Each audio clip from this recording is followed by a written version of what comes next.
That's the Prime Minister Malcolm Turnbull speaking earlier today after the government announced its plans to expand this cyber safety training to a younger demographic. So they're already talking to older children, but now children as young as 4 will be included in that training. It's an area Paul Litherland has been doing a lot of work in. He's the manager of Surf Online Safe and spends a lot of his time at school talking to students. Really nice to have you on the program, Paul.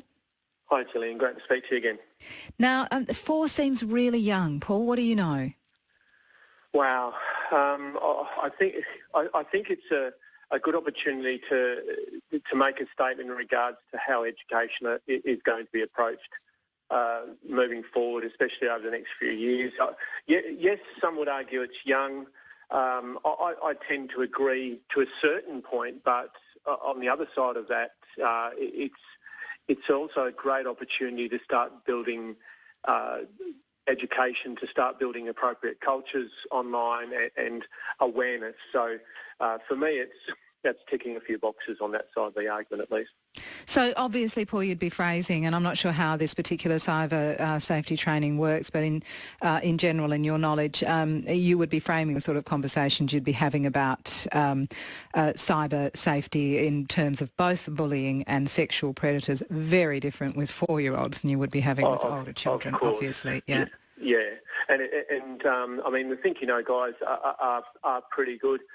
You'll have a number of stations or areas within Wapol, in this instance, if it's in WA, to get out and just speak to schools. It's not so much a direct education. It's more of an overriding just awareness program in regards to getting kids to understand appropriate uses and risk in regard to what they're doing. And again, for me, it's if we can attack the root of most of our causes for online environments is just the appropriate use and more importantly, getting to understand where they're going and what they're doing. And parents obviously play a big part in that as well.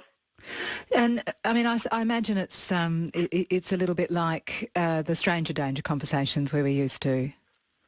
Yeah, and that's how I hit most of my education. I mean, I'm at over 400 schools in Australia at the moment, and 190 or close to 200 of those are primary schools, and that's how I approach things mainly, Jill. A lot of people think that my internet awareness presentations are going to be too technical or too overbearing or more importantly, telling people off, but a lot of the time it's not about that. I mean, parents are very good to a degree in regards to the physical safety of their children. They'll talk to them about stranger danger. They won't leave them at shopping centres on their own without levels of security being put in place. Unfortunately, we're not seeing that as much in the online environment. So this is where it's a shame that we have to push that onus onto kids. And I don't mean that on a full sense. Parents and educators still need to take a lot of responsibility in regards to education, but the problem we have is our kids are getting on younger and younger, so a lot of them I think, are prepared to understand risk and to start to get to really know what are the right things to do and not the right things to do. And that's no different in the real world, or should be no different in the real world than it should be in the online world, if that makes sense. Yeah, Paul, I mean, it boggles the mind that the Federal Police today speaking about, you know, their law enforcement agencies, well, this was actually the Federal Minister for Law Enforcement and Cyber Security, saying that our law enforcement agencies are seeing shocking incidents of children as young as 4 producing sexually explicit material, uploading it to social media. I mean, how does that happen? How is that not the responsibility of the parent? Yeah, and this is where it's frustrating. I mean, Gillian, I mean, I've in the last 6 years since I've been presenting in primary schools, 4 years ago, you probably only have 20% of kids using one or more of the top 10 social networking apps. Now I'm pushing up to anywhere between 75 to 90% at many schools across WA. So our kids are using them. The problem we have is the kids don't have the awareness or knowledge as how to use them appropriately. So if a child is not being properly supervised or doesn't have the right level of control, and I hate using that word, but control within the home, then of course there is going to be a massive level of risk for that child. So unfortunately, a lot of our kids who don't have the experience of using certain apps or gaming sites or environments, they might get approached by someone online who has those evil intent. And don't know. And then, and they go, oh, you're cute, and I'm having a bath tonight at 5.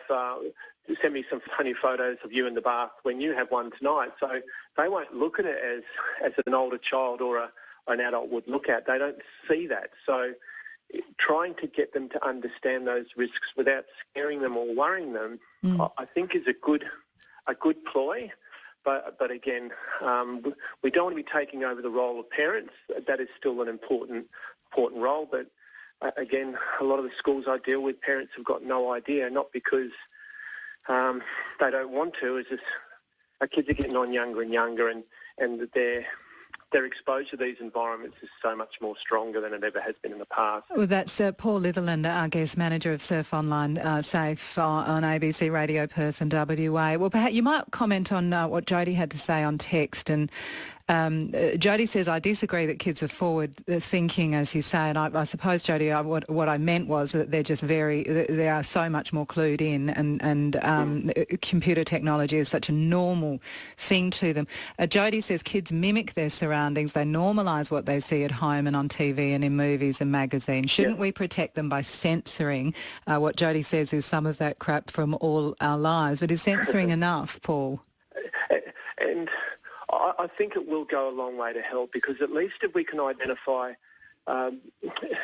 appropriate behaviours and non-appropriate behaviours, it will help kids to make the appropriate decisions. And that's what I'm trying to drive here in Australia. And it's hard being an ex-copper sitting over here in little old WA when most of these networks are run overseas, Gillian. So it's very difficult. But for me, it's almost like entrapment for a lot of kids. So you've got networks saying, oh, here's Facebook, here's Snapchat, here's Instagram, here you go, kiddies, here's Musical.ly. Oh, they're all fun, but we're not really doing anything once we've given you these networks. We're not doing enough, in my opinion, to protect users.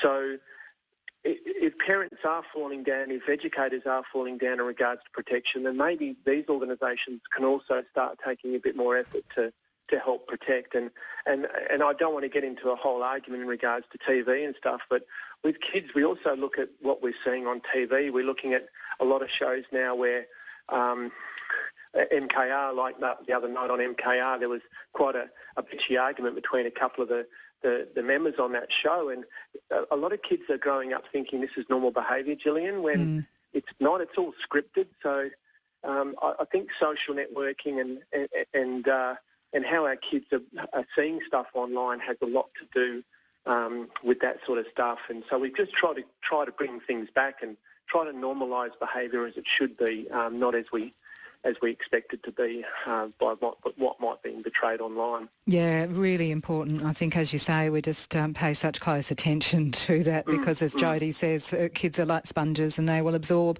this is normality, I think, much more than they will listen to you saying, you know, this is not okay. That's where they get their lessons. Yeah, and the best thing is just holistic change and everyone getting involved, parents, schools, kids themselves, older brothers and sisters who are seeing their younger siblings sort of grow through these environments. This is not just an issue that has to be fixed by education alone, from teachers or from the federal government or from anyone. This is a whole family issue where everyone has to get involved, and the more we start to see that happening, I think things will start to change. And I believe it is starting to change. It's normal now for a lot of our kids. So 20 years ago, if you ever mentioned that you were going to speak or get into the school and speak to a year 4 child about cyber safety or internet awareness, and people would have pretty laughed at you. But our kids are getting more savvy and they're getting smarter. So with correct education that's written correctly and it's targeted correctly without worrying or panicking our kids, I think done properly, it'll work. It'll work well. Paul Litherland, always good to talk to you and very sensible insights. Thank you. Thank you. Paul Litherland is the manager of Surf Online Safe.